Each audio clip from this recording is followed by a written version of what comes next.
The 2022 Texas High School Football Playoffs are upon us. Welcome on to 6 Plus. I'm Sports Director Kurtis Quillin alongside the head coach of the Chaparral Bobcats, Alan Haire. Coach, really appreciate you taking some time to come join us and help break down these brackets. Yeah, it's fun stuff. I appreciate it. You guys obviously didn't have the debut season that you would want, but first year school, you didn't even meet your kids until June. What did you see from your team that you liked as we start by talking about your Bobcat team? Yeah, just a carryover week to week. You learn the names in August, and hopefully you get them memorized by September. But just the character of continuing on week to week, trying to get better, and they finished strong. We finally got that win week 9. Week 10 was our last game. Week 11 was our bye date, and so not having a break from August until week 10 was tough on them, especially a new program. But all those kids learned a lot, and I think they'll learn more from adversity than success. So we got a large learning curve for sure. And in a district as tough as yours, there was never going to be an easy stretch for an upstart school like Chaparral. You've got Rouse that was in the state semifinals last year, the year before that. Pflugerville High with athletes across the field. Pflugerville Connolly loaded with athletes as well. Did you feel like your team got better each week, especially during district play? Certainly. We finished with Belton, so they had taken care of some people along the way for us. But starting off with Waco University, which Coach Laster and what he's done there is fantastic for those kids to get to feel some accomplishment. So those guys were tough, and seeing Belton and University battle right down to the wire for that district championship was awesome to see. Of course, Rouse is traditional, powerhouse, and then Elgin, flipping it around and getting their program going and getting in.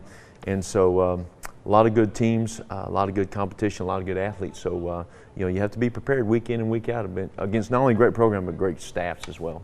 When you look forward to the future, unlike Lake Belton, you guys open with seniors. Yeah. When you look forward to the future, losing these seniors to graduation, how excited are you for what's to come for the Bobcats? Yeah, we've got so much potential. We just got to turn it into productivity, of course. And our only real class is our freshman class, because that's a total class that came over. And so there's a great group there. We graduated like 12 seniors. I think we got about 12 or 13 juniors coming back. So, opening a new school and then jumping right into UIL competition, it's one of those 2 to 4 year projects that it's going to take a little time. But our kids face that head on and the challenges. And again, I just appreciate them staying with us and continuing on the fight each and every week. And so they've laid the foundation. We're just going to keep getting better. Last question about your program before we start nerding out on these brackets. Week 9, you mentioned that win over Pflugerville Connolly, and to do it in such dominant fashion. Did you feel like it clicked for your team then? Felt like they were prepared. They come in there with the confidence that they needed, and again, they could have folded weeks ago, 0-5, 0-6, 0-7, but they continually got better, and that was huge to get that, I guess, so to speak, off our back, to get that pressure, to get the first win out of the way, so that, hey, now let's win practice Monday. Let's win practice Tuesday. Let's work on getting better each and every day. And so that was big for us, big for those kids, and I'm glad they were a part of it. And so now we just want to get into this offseason, get stronger and faster, and go at it again next year to be here before you know it. All right, Coach, you play in 5A Division II. You're in Region 3 in District 11 alongside Belton and, like you said, Waco University. 2 of the best stories in all of Central Texas, regardless of classification. Belton's first outright district title since 1999, University's first playoff berth since 2009, 0-10 a year ago. What was it about those 2 teams that, when you saw them, sparked those turnarounds? Well, I think Waco University is athletic. They play strong defense, physical up front. Their 3 defensive linemen were very good. We couldn't find a mismatch on them, and their running back, I think, is Division I caliber. And so if he gets a seam, he's gone. And so they're going to give people problems. Belton, just well coached, traditional program that the kids show up and work hard, and they're never going to be out of position. They're not going to beat themselves, and they know how to execute that offense. And so. Of course, they play strong defense as well, and so I feel they'll make some noise coming out. Of course, this first week going into the Austin schools, I probably, Austin LBJ is going to bring it in that region, and so Elgin to draw them, being 7-3, that's a tough first-round matchup. Right. Welcome to the playoffs. Here we go, LBJ. You got Fort Bend Marshall up at the top. That's tough. You got Brenham. I think you got Huntsville, and there's several quality programs there that's waiting on some people in the second, third, and fourth rounds. As we look at the bracket, you've already mentioned, Austin, LBJ, and Brenham. Belton could get a rematch with a Brenham team that handed it a loss, a pretty substantial loss, in its non-district finale. Should it get past Austin Northeast, and the Cubs get past a really tough Southeast Texas ball club in Dayton. Yeah, I studied that video with Brenham, and Brenham's quarterback can absolutely fly, and they couldn't touch him. And he got loose multiple times, and so that'll be a tough matchup. Of course, you never want to play somebody twice, and so I give the advantage to the team that was unsuccessful, because now they got a cause. And going into a game, you're just trying to generate a cause to get the reason why we're going to play hard. And so that'll definitely be in Belton's favor. Say, hey, let's get the rematch on. In your mind, who's the favorite in this region? Is it the reigning 4A Division I finalist, or is it someone as established as a Fort Bend Marshall or a Huntsville? Yeah, I'm going to have to go up at the top with Fort Bend Marshall there. Austin LBJ jumped divisions by Austin ISD's, decision making. So they're not only playing a division up, now they're going from 4A Division I to 5A and jumping right in there. And the playoffs are different in 5A compared to 4A Division I. Obviously, with LBJ winning that district, like you said, they get Elgin there on the bottom half with Belton. On the top half is where Fort Bend Marshall lives. That's where University is as well. University could see the Buffaloes in the second round if it gets past an Austin McCallum team that finished second in Austin. Yeah, and Austin McCallum's no slouch either now. They're competitive. They play good football, so it's a good football game right there. Continuing on, you look at the area 6A teams. You're in the school district with the best story in Central Texas in Class 6A. Harker Heights has a chance to do something it hasn't done since 2002, win a playoff game. How big is that? Big for KISD. Big for KISD school. Coach Edwards has been there a long time. You mentioned earlier, been there 10 years or so, and so he's paid his dues and he's built that program, and so it's time for them to make a run.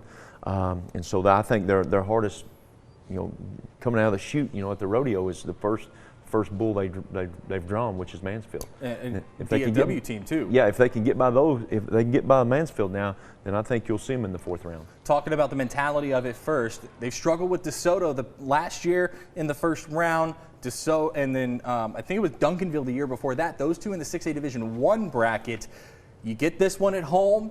How much would a win over a team from a Texas high school football powerhouse area like Dallas-Fort Worth do? What would that do for a team's confidence? Yeah, I think it solidifies their spot in the dance. Here we are, and we're meant to be here. He'll have his team ready again. What can he generate a cause? Well, let's do something nobody's done in 20 years. We've won district, which means nothing now, because now it becomes a 1-0 series each and every week. And so he'll have them ready to play. They do a great job over there of coaching those guys, and he's got the talent to make some noise, and so I'm pulling for him. Elsewhere, District 12 6A, before we look at their run through the bracket, Temple gets an unfortunate draw going into Week 10, knowing it is in the playoffs, not knowing what bracket it's in, and then Midway falls out of the bracket, Hutto falls out of the bracket, and now Temple lands in 6A Division 1. Right. Yeah, that bumps them on up. Who? Waxahachie in the first round, you told me third that. straight year. Wow. Well, there's some familiarity there.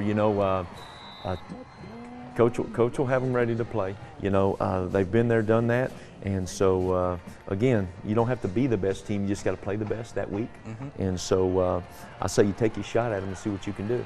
Looking at the bracket, and we start with 6A Division I and Temple. They're in the bottom half of Region 2, Coach. They get Waxahachie in the first round, but they've struggled with the Rockwall schools in the second round after beating Sac Seed. This year, they would get the Hornet, or the Yellow Jackets, if they get past the Indians for a third straight year. Wow, isn't that something, how it matches up for year after year? It's crazy how consistent some of these brackets are, even when they change divisions. Yeah, it's uncommon for that to happen. But, there again, film study and scouting reports is a little easier. Yeah. Because we'll go back to last year's tape, and we got every angle, and so we'll go to work on them. On the bottom half, do you look too far ahead, or because of, Temple the past 2 years, win a game, fall in the second round, do you just block out every other game on the brackets, a tactic that you took at one point in Salado, and just this is the only game that matters? Yeah, what you do is you put that bracket up in your locker room and you cut out a little square for just your matchup, because half of those other teams, like we've talked before, are going to take care of themselves. Half of them are going to lose without you lifting a finger. And so let them drop off. Let's see if we can't survive for 1 week and really for 48 minutes. Yeah. And so, again, you preach all week. Guys, we may not be the best team, you just got to play the best. And you got to limit their possession. You got to take care of your possession. Of course, turnovers the key. And take care of that ball. Take care of opportunities that they present to you, and you know, you'll be just fine. You know, those coaches that I feel like that traditionally make playoff runs don't change a whole lot. They are who they are. They're going to do what they do, and you try to stop us. On the top half of the bracket, looking at it, no local schools in the top half of Region 2. Bryan would be the closest one, getting a trip to Duncanville in the first round of the playoffs. To me, Duncanville is the clear favorite in this region. Yes, sir, without a doubt. And again, going up there, that's a tough first draw. 6A Division II, that's where Harker Heights lives in the postseason. Heights gets Mansfield. Jerry Edwards' former employer. He was the defensive coordinator there before getting named the head coach of the Knights back in 2013. On the bottom half of the bracket, there's nobody that jumps off the page that is better than Harker Heights, but it's also a very deep 6A Division II. Right. I haven't studied that near as much as the 5A, but again, I feel like if they can take care of this first round, it sets them up an opportunity. Hey, make a run, but again, week to week. At the bottom of the Region 2 is, of course, Spring Decaney, Conroe, Oak Ridge, Cy Falls, Tomball Memorial. Any one of those four could come into the regional semifinal. If Heights gets past Mansfield, it would be the first playoff win for the Knights since 2002. They've won 4 playoff games in school history. 2 of them came in the first year the school was open, 2000, and the other 2 in 2002. Wow. If they get past that, it's either a very, very impressive Royce City team in its first year in 6A, making it winning the district, or getting the 1 seed rather, or a Garland Naaman Forest team that's been flying under the radar this year. Yeah, no, I would. Naaman Forest has got some athletes too now. I've seen some highlights on those guys, and so there's not an easy draw. No. You know, the only easy one's the ones we just got through with, and right. So you survive that, and then we go to work. And then you look at the top half, and a lot of the websites that cover football at a statewide perspective, taking DeSoto out of this region, DeSoto in the top half of Region 2. Wow. Yep, and they've played some people closer. You know, they've got the talent to make deep runs. Again, you know, you got to play the best within that matchup, but they're going to be a tough out as well. Let's talk 5A Division I, and before we start going through the bracket, that's Lake Belton and Killeen Shoemaker. You saw Shoemaker up close and personal in week 2 of the season. What is it about the Gray Wolves that makes them potentially the most dangerous 4 seed in Region 2, or in Region 1 rather, in 5A D1? Yeah, defensive pursuit, defensive team speed. They'll put you in a bind offensively on a matchup with kids that can stretch the field, you know, vertically, and so there's no easy contest versus those folks. So it wouldn't surprise me. You know, they're 4 versus 1. Of course, they draw perennial power Alito, which is tough, but I think he's smart. He scheduled them on a Thursday. You know, KISD's out of school on Friday, so you really don't like those Fridays when you're not in school because you don't get your kids out of a normal schedule. And so Coach Foreman will have them ready to play. But to me, defensive team speed and pursuit, fundamentally sound tacklers, and so somebody's going to play great football to beat them. Talking strictly about 2023 for a second, does it terrify coaches in 5A D1 Region 4 that Shoemaker's best players are mostly sophomores and juniors this year? Yeah, I mean, they'll have a ton coming back, and this is just a great experience for them. Elsewhere in that side of the bracket is, or on the other side, other half of the bracket rather, is Lake Belton. One of the best stories in the state of Texas. A team loaded with talent, just unfamiliar with how to play in a UIL district. Finishes tied for second with Shoemaker and Red Oak, and gets the 3 seed and heads to Burleson Centennial. Another just incredible story, but a team that runs a unfamiliar scheme for the Broncos. They have played one team that runs the flexbone. Red Oak? It was Midlothian. Midlothian. And it did not go the Broncos' way. If you're Brian Cope, do you have that Midlothian film on this week going to Centennial? Well, it's great to play somebody that runs the football. Imagine that running the football and winning some football games. But shortens the game a little bit, protect your defense. But Lake Belton has 2 of the best playmakers that I've seen on video as far as at receiver that can stretch you both horizontally and vertically, and if they get there, they're electric when they touch the football, and so at any time they can put points on the board. Even some of the games, as in the Shoemaker game, 35, 34, I mean, all the games they can put points on the board, and so that's a great first round matchup. But again, at least they've played Midlothian to try to give them what it's like to get run at you all the time, you know, this little physical football. And you're talking, obviously, of course, about Micah Hudson, one of the best wide receiver prospects in the country. And I don't know number 5's name, but he can play as well. And he's not my district, so I'm not familiar with his name. I just watch him go, yeah, he can move. Yep.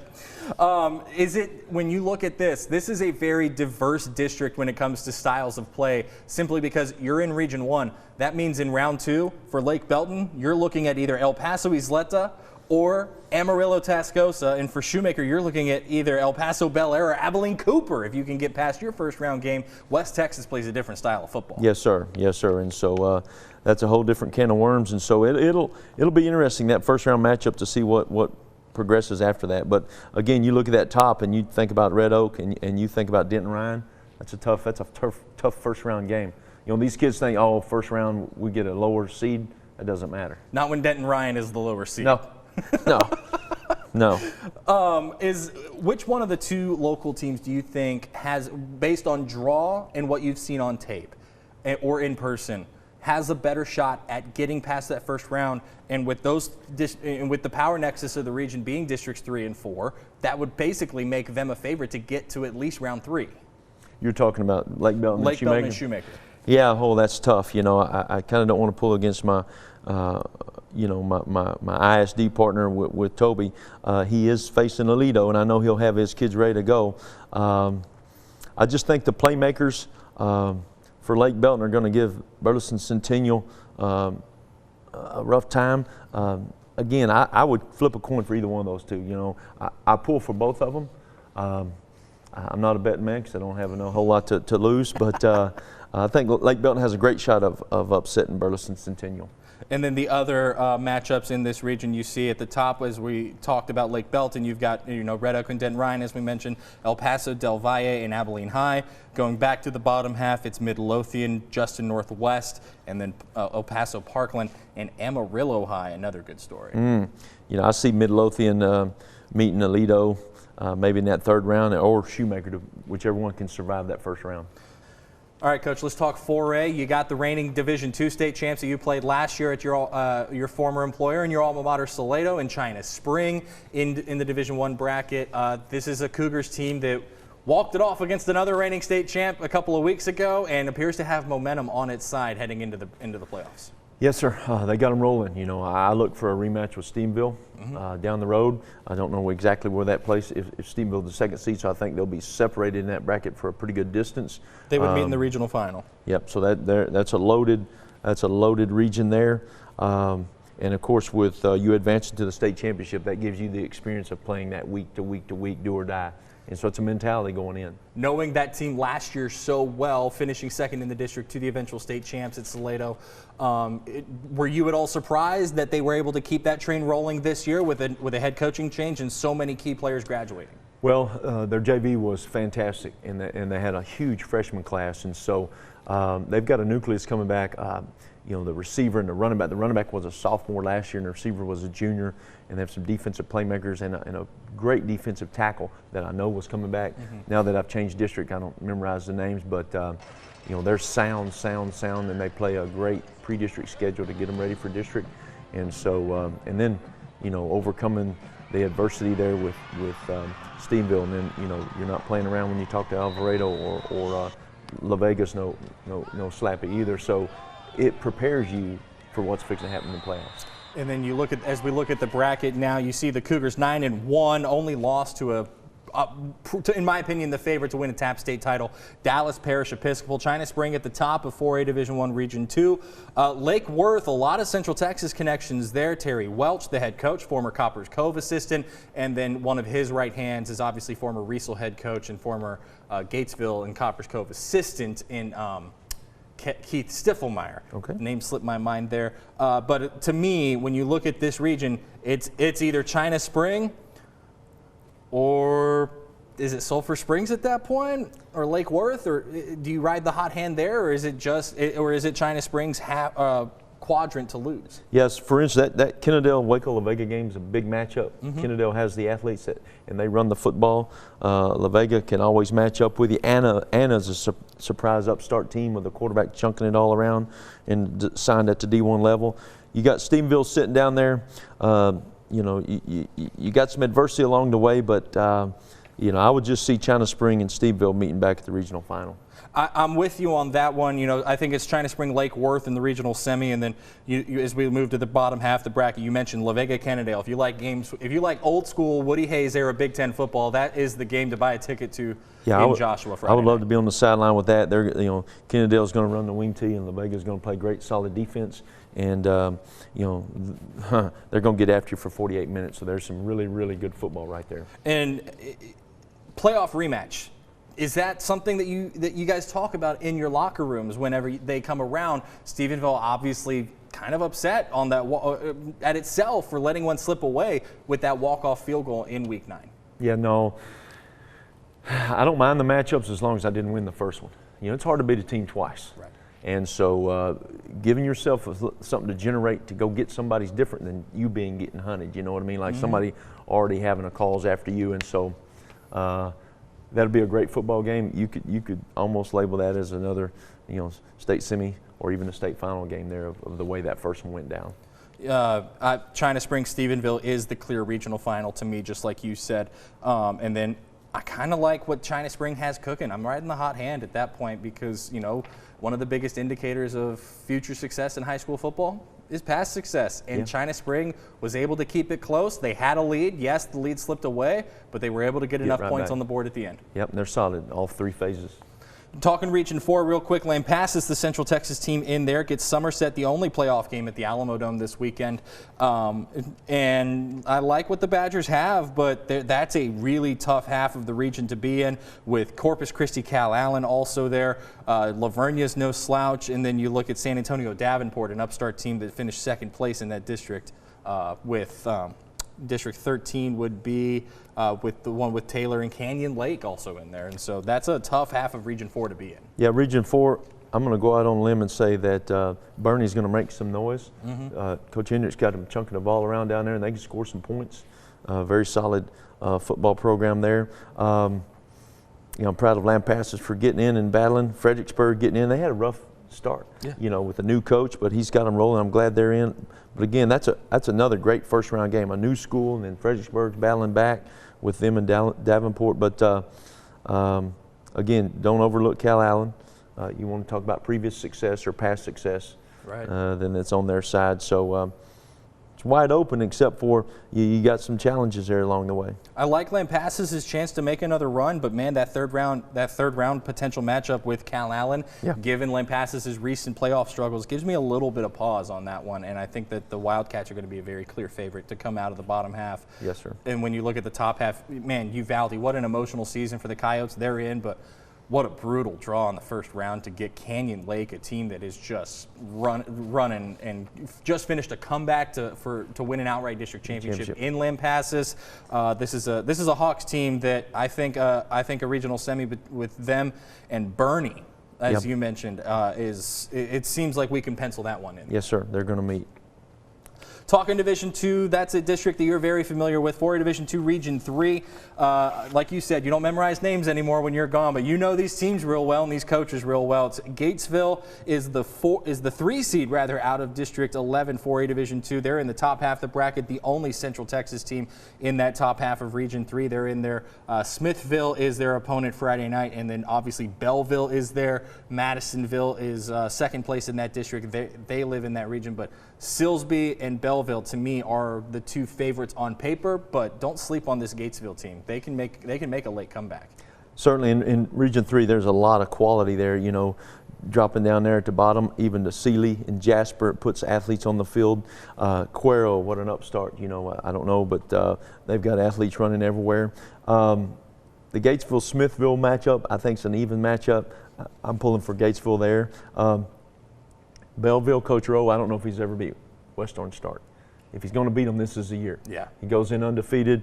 West Orange has had some struggles, and so I'm pulling for him to get out of there. But LaGrange and Madisonville, another great game. Playoff caliber LaGrange and their traditional powers there. Madisonville, athlete to athlete, can match up, play you man-to-man in the secondary and make you do something. Of course, Waco Conley getting their quarterback back. He can make anybody look silly, and so there's a guy there that could cause some noise if you know, you're looking at 3 rounds deep and possibly meeting Sealy or Jasper. Of course, Cuero's taking on Salado. You know, Salado being in the playoffs the last several years, and Cuero wouldn't take much to motivate kids to want to go play the #1 seed. Right. You know, and so we have nothing to lose. Play the best of them 48 minutes. You know, go 24 minutes with them and see if we're still around. Be within 14 of the fourth quarter, you still got a chance, because the pressure is not on the lower seed. Kids see their seed. Right. And they know they have opportunity to upset on the higher seed. So a lot of great games in Region 3. A lot of great games in Region 3. Let's stay on the bottom half. You mentioned Cuero and Salado. Cuero, Jared Fekoch's first year down there with the Gobblers after leaving Georgetown Eastview. Salado changing schemes on offense after you left, but they've been improving in that spread every week since then. Do you think that maybe that helps them another week of practice to get ready for this game? Well, certainly more prep. And, hey, it doesn't matter how you get in, just get in. Right. You know, I don't care if I'm the 4th seed and 1 seed, doesn't matter. There's going to be some 1 seeds drop Friday, and then whoever that coach is going to learn that, hey, the seed did not matter. The matchup mattered, and working on Monday and Tuesday and Wednesday, those are the days that win the game, not Friday. A transitional Giddings team is what Connolly has. Giddings, a brand new coach this year. They can blame you for that one, hiring the Weimer coach to your staff there in South Killeen. And Coach McIver. And Weimer hiring away the coach from Giddings. I say that in jest, of course. Connolly looking good, and when Jelani McDonald was out after getting hurt against Cameron Yo, they struggled a little bit. But they found some running game. They found some running game, and they also struggled with the likes of Stephenville and Brownwood, who are both poised to make deep runs for a D1. That's just going to help them. Right. They're not going to line up against anybody better throughout that whole bracket. Looking at the top half, it's like we said, Gatesville and Smithville. West Orange Stark, probably not a better 4 seed on this bracket. It's their first year after losing a legend like Cornell Thompson, Hiawatha Hickman, obviously the head coach there. Is Madisonville poised to potentially get to the 3rd round with the success that the Mustangs have had this year? They're dangerous now. They're dangerous, can put some points up, and so that's not an easy walk to the 3rd round. But again, Belleville's rolling. Like I say, undefeated. I'm anxious to see how that game goes with West Orange Stark. Let's talk Region 4 real quick. Gerald, awesome season. Back into the playoffs, first time in a very, very long time for the Cougars. You kind of helped with a story like that yourself at some of your past stops. Yeah. How big is that for a school to get back into the playoffs after so many years of getting so close? Yeah, just huge for them. I'm proud of them. I'm proud of their coaches and kids, and to feel a sense of accomplishment to get in there. It doesn't matter what seed. Let's go play. And so good for Gerald. They do draw Divine, who's a district champion, and so no better way than to advance than to beat the best one.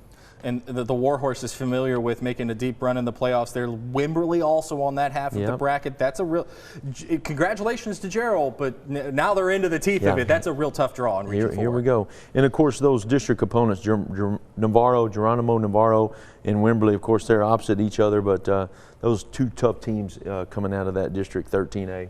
And they're very familiar with playing each other twice in recent years. Yes, sir. Well, Coach, let's talk 3A.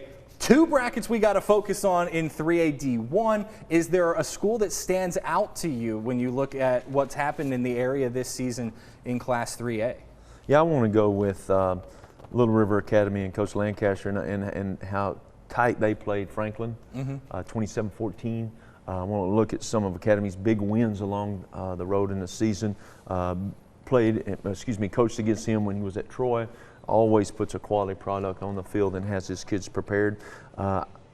If I would love to go see their matchup with Hitchcock. Another great matchup there. Yes, it is Hitchcock, but Hitchcock will athlete you, spread you out, get up and down the field, but he'll find a way to limit that game. He'll find a way to limit their possessions. And again, I would love to be at that game and see that contest, and he'll have the Bumblebees ready to go. But then let's flip up to, you imagine defending state champion, you're coming off a state championship, and then you're going to see Columbus.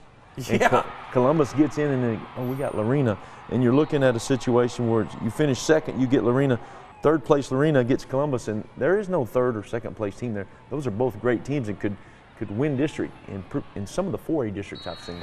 And this is a District 12 that talking to some of the academy staff at a game that I shot last week because of the weather delay, look, we thought we had everything set up. We thought we were playing Hallettsville, and then Hallettsville shot itself in the foot Thursday night, lost. That shakes up the entire district standings, and so now Franklin winds up with that same Hallettsville team, and Academy gets Hitchcock in the first round, which gets the 1 seed, and it just completely shakes up the standings. That district absolutely bonkers, but to me, Region 3 obviously runs through that side as we start in Division 1. That is a tough scenario, too.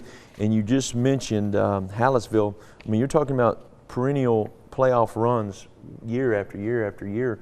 And so, you know, that's not a simple matchup for Franklin either, because Hallettsville has played the slot team. Hallettsville has 2000, I want to say, 11, 12, 13, somewhere around in there. We played Hallettsville in the first round, but I think it was 13. But those are two teams that have advanced 3 or 4 rounds deep every year. That one of them is going to be sitting home and wondering, what are we doing? It's not even Thanksgiving yet. We're not practicing. Right. It's a team 2 years removed from playing for a state championship. God. Hallettsville is. That region's loaded. Yeah, region is absolutely loaded. Looking at the rest of it, does it seem like it's going to be, the way I've said it, and I asked another coach in that district about it this morning on National Signing Day. I think 3 of the 4 teams from District 11 get to the regional semis, and the only thing giving me pause on saying all 4 is because District 12 is the other one that is so strong in Region 3. Man. And 2, you know, didn't Cameron Yo play Yoakum earlier in the season? And blew him out week 2. Yeah, and see, there again, Coach Robinson, he'll use that to his advantage at Yoakum, and it's not any easier the second time. No. And so all those are great matchups in Region 3. There's scenarios and storylines behind each of them. And Yoakum figured something out in district play because they were in it until the end, and at least every game. And it's a Bulldogs team that does not look the same today as it does the last time Rick Rhodes had to throw film on these guys. This is, you know, you look at the bottom half with Franklin and Hallettsville, and yeah, Hitchcock Academy is there, but then you've got Woodville, East Chambers, Anahuac, and Palestine Westwood, and this half of the bracket, to me, it's Franklin's to lose. Yes, I mean, on paper, it's Franklin. Again, doesn't matter what you did in the regular season, what you do week to week, and you better keep preparing every day because adversity's on the way. Looking at Region 3 still, let's go to the top half. You mentioned Cameron Yo and Yoakum and not wanting to play a team twice. If Yo can get past the first round this year, they would get either Orangefield or Shepherd. I think Yo is a favorite to get to a regional semi relatively, the key word here, easily. Yeah, and if Lorena can get past Columbus, then we got a district matchup in round 3. We got a district matchup in round 3. Of course, Diboll looms there in the second round for the winner of Columbus and Lorena. But is there a better 2-3 matchup in this bracket than Lorena Columbus? No. If I were to want to go see one and pay money to sit in the blue, I'd love to be there. Coach Biles will have his staff ready, and they're just well prepared, well coached, and standard football, and so they're not going to beat themselves, and so that you're going to see some pure high school football between those two teams. And of course, that one's 7 o'clock Friday night at the field in Pflugerville. Okay. Worst places to go watch a game if you're wanting to buy a ticket. Exactly. If you ever go to the P field, you kind of want to be on the visitor side because there's more room between the sideline and the stands than there is on the home side. You know, on the home side, it seems like you're just right on them, and so it's a good venue. But again, being the visitor is not a bad deal because as a staff, you got more room over there to work on the sideline. Things you don't think about if you're not wearing the headset. So if somebody says, "Hey, would you like to be home or visitor when you play there?" You say, "I'll take the visitor this time." Because it'll give you a little more room to operate. Moving to Region 2, 4 teams, all of them playing each other in the first round. You got Teague and Whitney at the top half with West and Mahey at the bottom half. And boy, what a comeback story for Teague. The 4 seed in that district the past couple of years. They bring in a new coach in Zachary Linscomb with Donnie Osborne's retirement, and now they're the sole possession is second place in that district, but there's not a worse draw for a runner-up in a district than Whitney in the first round in this bracket. That's going to be a tough game. And then again, if you do survive it now, you got Gladewater and Pottsboro that's going to put different athletes out there. That's going to cause you to you'll have to tackle in space. East Texas athletes are a different breed, and Pottsboro, man, that's just a loaded team, not far removed from playing for a state championships themselves. And they they're very physical. Obviously, Grandview looms. Grandview, the Zebras have their own kind of reputation there. Jefferson and Mineola would be a test as well. Moving to the bottom half, talking West and Mejia. West, 9-1, and the one loss is to reigning state champion Lorena. The Trojans are feeling really good right now. Yeah, no, I think Mejia's not an easy out, but you get in there, and Tatum is again experienced. Mount Vernon is experienced in making some runs, and Malakoff is a real deal football team, as well as those teams we just mentioned. Atlanta's going to put some speed on the field. So, man, there is some competition down the bottom of Region 2. 3A Division 2, Region 2. I'm looking, and to me, it is if Teague can get past Pottsboro, then there's nothing stopping the Lions from getting to the regional final. But that Pottsboro game is as tough a test as any that they've faced this year. And on the bottom half, are we on a collision course to pencil in West and Malakoff in a regional semi? It looks like it's coming. Now, don't count out Grandview. Of course, Fairfield got some good coaching going on down there too. Yeah. That is a tough game between Fairfield and Grandview. Grandview, of course, traditional power, but Coach will have Fairfield Eagles ready to fly, and so that is a. I'll be interested to see how that game goes, but. Yes, sir. You could see that matchup coming.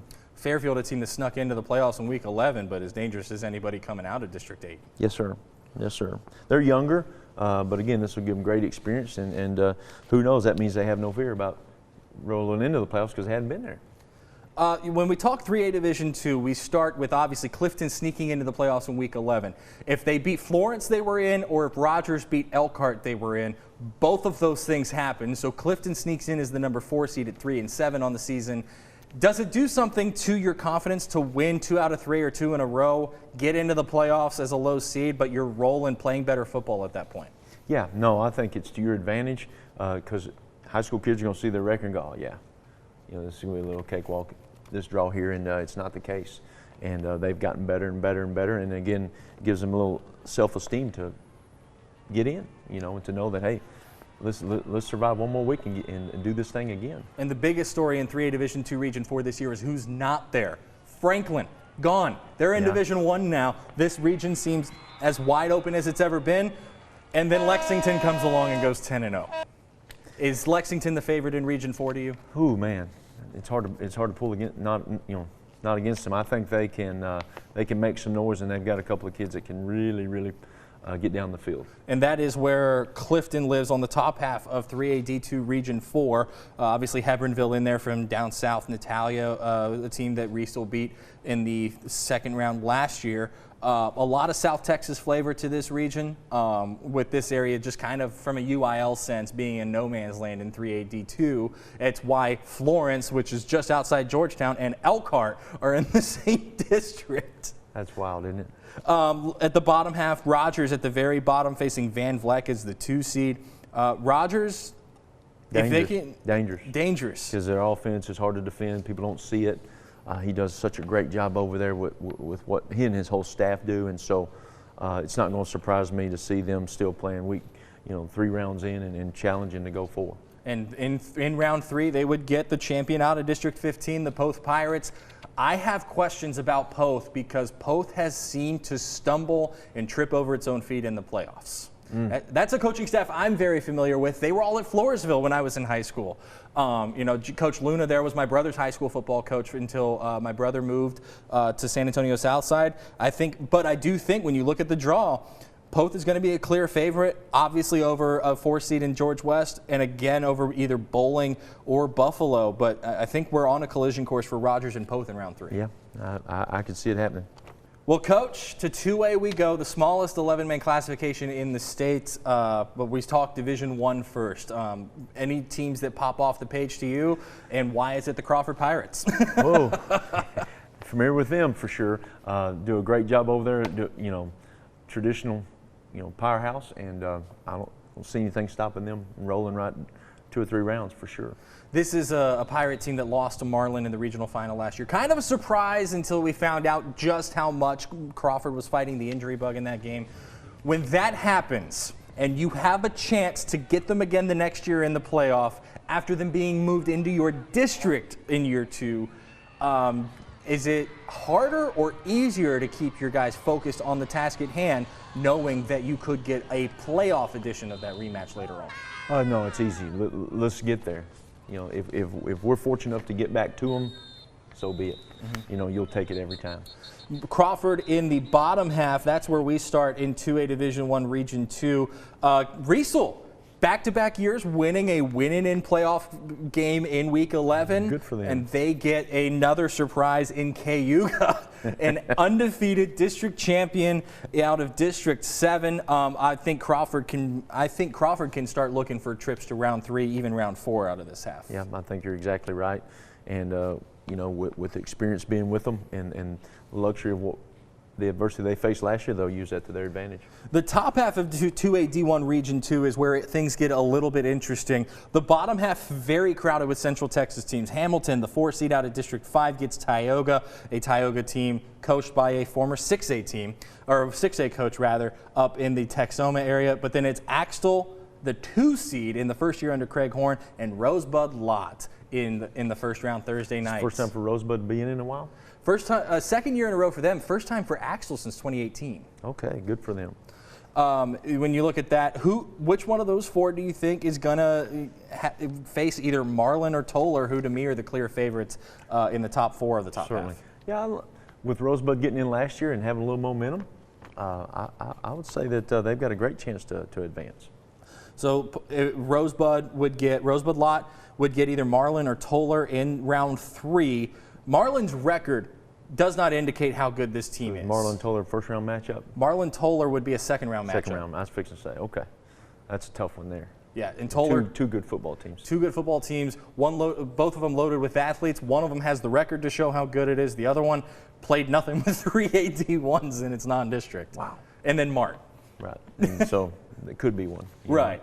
I'm liking, I don't want to go against the momentum Marlin has. But this is not the same Toller team that Marlin faced last year in the playoffs, or that Crawford faced in the playoffs rather last year. I'm inclined to go with Toller and Crawford in the regional final. Well, I think you got a good pick there. I have a hard time pulling against you know, Marlin just a little bit because of the momentum they're riding and the great job coaches coming there and done and instilling the confidence that they can play with anybody, anytime, any level, and so the winner of the Toller-Marlin game, to me, makes it to the finals. And that's where they would get Crawford, and then from there, it's all bets off. From there, moving to Region 4, the complete opposite corner of the bracket on the right side. It's Holland, it's Thorndale, and my goodness, is this basically Shiner Refugio on a collision course to the regional final? Of course it is, but you know, I'm going to pull for my buddy Talbert and see if he can't sneak out an advancement on the first round. He does such a great job with personnel and fitting his offense and defensive schemes around the talent that he has, and he's really done a great job for Holland and Holland ISD and Holland football. I can't say enough about what he's done over there. 5 straight years Holland has won a first-round playoff game. Can they make it 6? That game Thursday night in Buda against the Brahmas from Stockdale. Tough matchup. Yeah. You know, tough matchup, and a coach that's familiar with advancing in the playoffs, and Andrew King. And there's a reason he went Thursday night. You know, again, and one less day to prepare. I don't know when Stockdale played their previous game. Did they move their game that previous Friday because of the weather? I know that Holland didn't, and so they played earlier Friday against Flatonia, which was a big game for them. But again, what Holland does offensively, I think creates some matchup problems for anybody. And so when you just have 2 days to prepare, you can say 3, but Wednesday you kind of better level off just a little bit because you got to keep fresh legs. You know, you talk about, do you want to know more or do you want to have dead legs? And so let's go fresh legs, no less, especially in the playoffs. Yeah. Because you can know as much as you want, but if your legs are dead and you're not moving as fast as you should, especially quick twitch in a playoff game, you're putting your kids in a bind. But I think you'll have Holland ready to go. Do you risk a deflated locker room this week after missing out on a shot at your, you know, if Holland beats Flatonia, which was a tall task as good as Flatonia was, and I think, you know, Brad Talbert has been highly complimentary of the Bulldogs all season, but, you know, if Holland had beat Flatonia, it would have been at least a share of the district championship for the 6th straight year. No, that's something that one of your aspirations and goals. But when that didn't work out, hey, we're in. It's a new season. All that doesn't matter. let's see if we can survive one more week. He'll have them ready. Yeah, and Holland has the unfortunate circumstance of being paired with Refugio and Bolt, so the winner of Holland and Stockdale. I'm going with Holland because of the scheme advantage and just the playoff success that they've had over teams from that Wilson County area where Stockdale's from. But then you've got, Refugio, one of the favorites in the region. Which is fine, too. He's played them before, and so he knows what he's getting into, so he knows that tempo and what you're going to see. And so if you were to ask him, look, would you take a matchup with Refugio? If you knew you were going to advance and get a matchup with whoever, you'll take it. Yeah. It's one more week, baby, because you just want to survive. Thorndale wouldn't get Refugio until round 3, but on that side, Levia having a wonderful season. But I do like the Bulldogs' ability, especially with them kind of going back closer to the slot T, more of a Franklin type slot T. Yeah. We're gonna throw it a lot, but we're gonna do it all with 2 tights and under center. Right. Yeah, though they cause some people problem too, and again, they know about success. Top half, you've got Mason Hearn and Shiner there on the bottom half, finishing as the district runner-up in District 16. Levia getting the 1 seed there. Kind of a shocking turn of events there in that district, and one that definitely changed the shape of Region 4. But, Shiner and Flatonia seem to be on a collision course to meet in round 4. That's going to be a great game, too, with the number of weapons that Flatonia has offensively. So you don't want to rush too many things in, but boy, if that matchup does come to fruition, then it's going to be a great game. Talking 2A Division II, to me, Region 3 is Martin the field, and I'm taking Martin. Yeah. Easy choice there. There's some things where, in college athletics, we're seeing a lot less of it runs through place X than until it doesn't. Baylor was picked not to win the Big 12 in women's basketball. It's won the conference in the past 12 years. So you're seeing a lot less of that there. In high school, last year we just saw Mart's district, which it dominated in the regular season, sweep the region. All the way. And if there was a year that, if you were asking me which time is that going to happen, 2021 or 2022, I'm taking 2022 because Dawson were them very, very worthy opponents in that district. No doubt. Tough football being played there in that district. Region 4 is fascinating to me. You have Burton Falls City in the same district, Burton winning the district and paired with Chilton. That would be a potential 3rd-round matchup. But District 13 had all 4 teams that made the playoffs were state-ranked at one point. Not all at the same time. But it's Chilton wouldn't see a district opponent until the 3rd round, and that would be if Milano beat Burton, which I don't think will happen as good of a season as Milano has had. But then you've got Bremond and Granger on a collision course to get to the 3rd round if Bremond, to me the best 3 seed in this region, gets past Falls City in the 1st round. Falls City causes you some scheme problems about what they do offensively, so it's a real tough matchup if they hadn't seen it or didn't play it in the pre-district. And of course, Granger, what a surprise story for Central Texas there. Yeah. I've seen him last spring at some powerlifting meets, and I could tell he's got the program moving in the right direction, so I'm pulling for them. And I hope they make some noise and get to that 3rd round. There is a realistic chance we see 3 teams from District 13 in the 3rd round, and Chilton, Bremond, and Granger. That's awesome. That'd be good. My dark horse at the beginning of the year, I said Chilton to the state semifinals. People thought I was crazy, but they forget that Chilton was very, very good last year. A 2-loss team whose 2 losses were Mart and Mart. Wow. Yeah. Mart's gone. They wouldn't get them till the state semifinals. I like the Pirates out of Region 4, and given how dominant they were in district play and the way the rest of the region has shaken out, to me the regional championship game is actually Chilton-Burton in the 3rd round. Yep. What a matchup that will be. I think you're right. If you're Chilton and you get Mart again in the state semifinals, as a guy who has booked stadiums for playoff games before, do you go back to Waco ISD and say, let's get a win in this place where they played last year and fell to Mart? Or do you try to get a new stadium and try and block out as much of the mental part of the game as you can? That's a great question. I think you do everything you can to give your kids an advantage when playoffs come. And if the venue is something that could give your kids an advantage, then do it.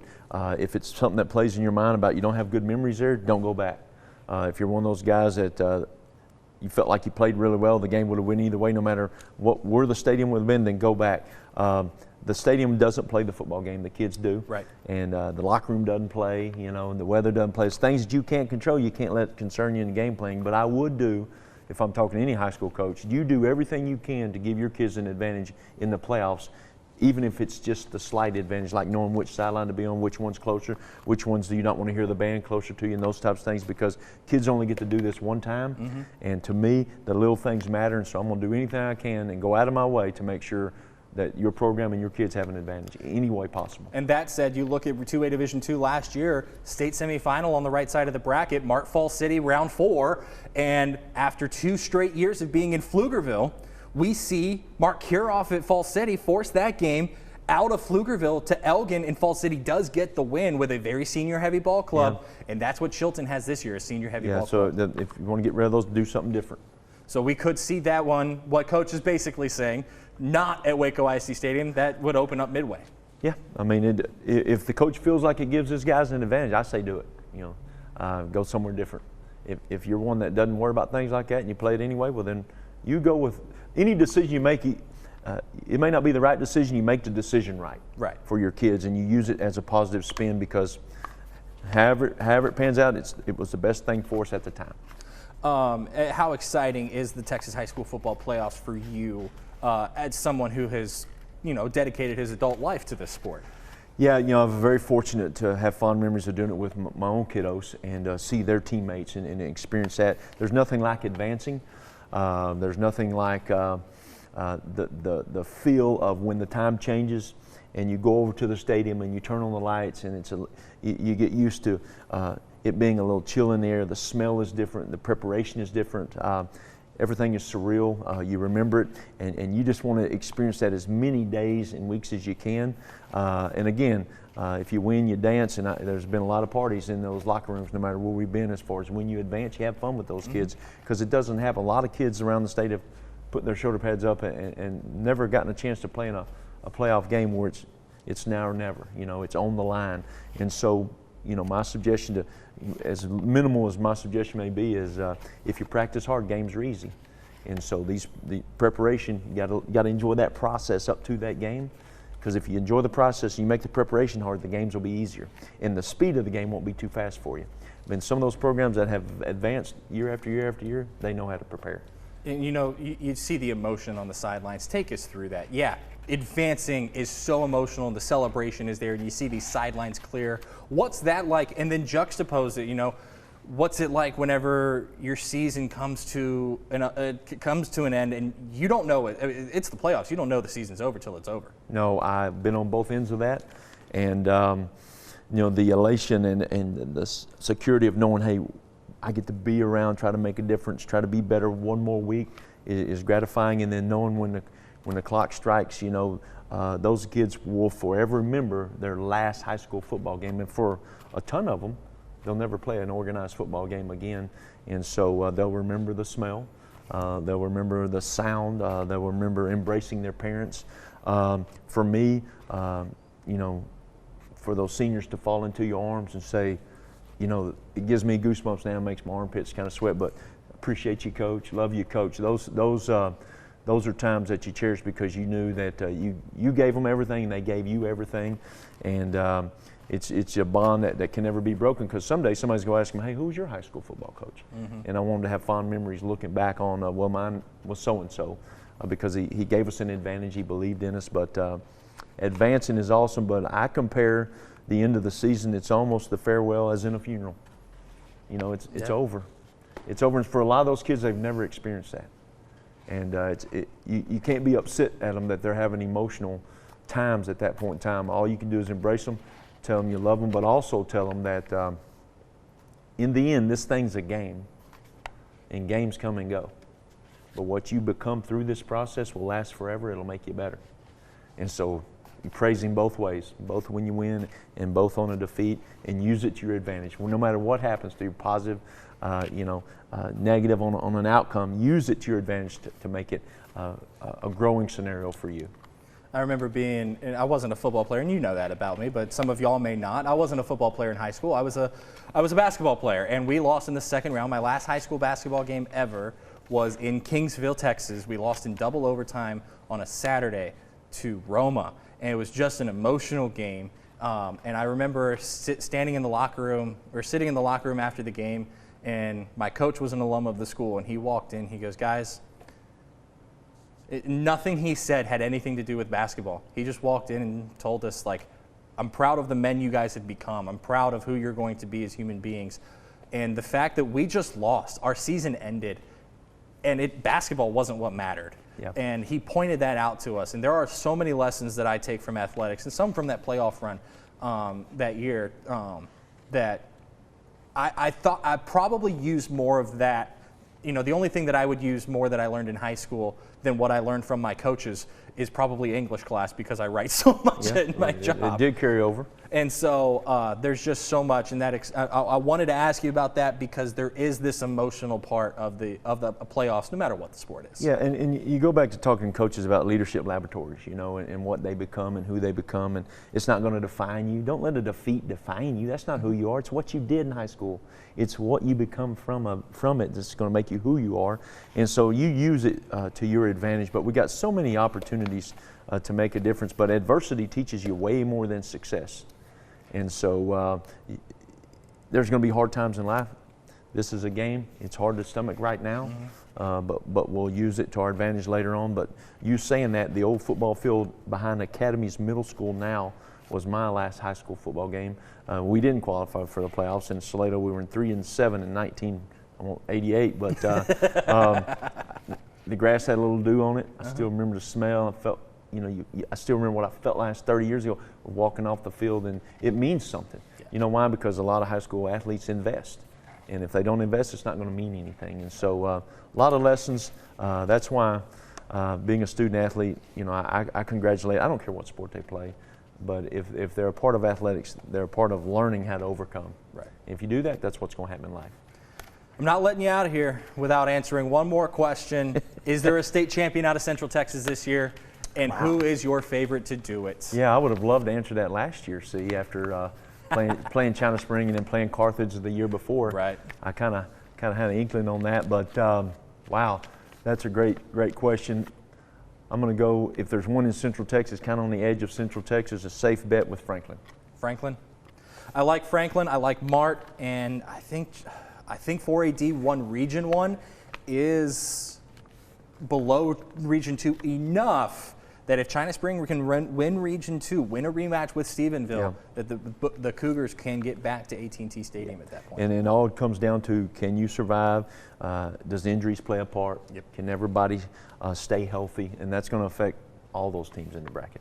Alan Haire, the head coach of the Chaparral Bobcats. Coach, thank you so much for coming in, nerding out with me. That's awesome. It's playoff time in Texas. Hey, nothing better to do because I'm not in. Friday Night Lights, Friday night, right here where you're watching this. And then, of course, you can see the breakdown on demand as you drive to the games. Coach, thank you so much for being here. Thank you. Appreciate you having me.